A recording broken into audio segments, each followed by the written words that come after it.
इनके अतिरिक्त बहुत से शूरवीर हैं जिन्होंने मेरे लिए अपने जीने की इच्छा का भी त्याग कर दिया है, जो अनेक प्रकार के शस्त्र अस्त्रों को चलाने वाले हैं। वो सब युद्ध कला में अत्यंत कुशल हैं।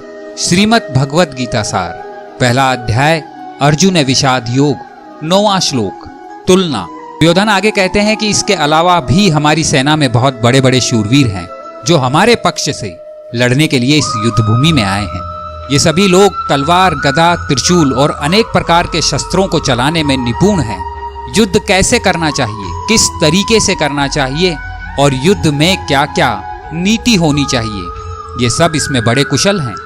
मेरे लिए जीवन का त्याग देने वाले बहुत से शूरवीर अनेक प्रकार के शस्त्रों के साथ इस युद्ध भूमि में हैं। इस श्लोक में भगदत्त, कृतवर्मा और जयद्रथ आदि महारथियों के नाम नहीं लिए गए हैं, परंतु भाव ये कहता है ये सभी ऐसे हैं जो मेरे लिए प्राण न्योछावर करने को तैयार हैं। इससे आप ये निश्चय ही समझिए कि ये मरते दम तक मेरी विजय के लिए डटकर युद्ध करेंगे। भगदत्त नरकासुर का पुत्र और इंद्र का मित्र था। वो अर्जुन का बड़ा प्रशंसक था, परंतु कृष्ण को अपना बड़ा दुश्मन मानता था। युद्ध में भगदत्त अत्यंत कुशल थे। भगदत्त के पास शक्ति, अस्त्र और दिव्यास्त्र थे। उसके वैष्णव अस्त्र को श्री कृष्ण द्वारा विफल किया गया और फिर अर्जुन ने उसका वध किया। कृतवर्मा यदुवंश सेना नायकों में से एक है। युद्ध में इसने नारायणी सेना के साथ दुर्योधन की सहायता की थी।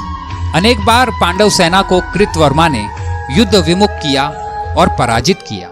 अंतिम समय में सरोवर में जाकर कृतवर्मा ने दुर्योधन को युद्ध के लिए उत्साहित किया था। महाभारत के युद्ध में जीवित रहने वालों में से एक कृतवर्मा भी था। जयद्रथ सिंधु प्रदेश के राजा थे। इनका विवाह कौरवों की एकमात्र बहन दुशाला से हुआ था।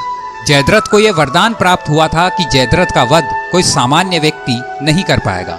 उसने साथ ही ये भी वरदान प्राप्त किया था कि जो भी जयद्रथ को मारकर जयद्रथ का सिर जमीन पर गिराएगा, उसके सिर के हजारों टुकड़े हो जाएंगे। अर्जुन ने जयद्रथ का बाण से सर काटकर उनके पिता की गोद में रख दिया था। यह पूर्व निश्चित है कि दुर्योधन के दल में सम्मिलित होने के कारण कुरुक्षेत्र में ये सभी योद्धा मारे जाएंगे। निसंदेह अपने मित्रों की शक्ति के कारण दुर्योधन को अपनी विजय पर पूरा विश्वास था।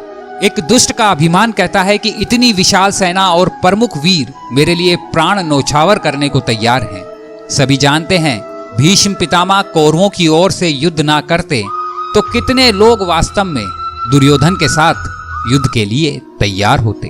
अनेक महारथी योद्धाओं की प्रशंसा करके अब दुर्योधन दोनों सेनाओं की तुलना करते हुए अपनी सेना को पांडव सेना की उपेक्षा शक्तिशाली बताते हैं।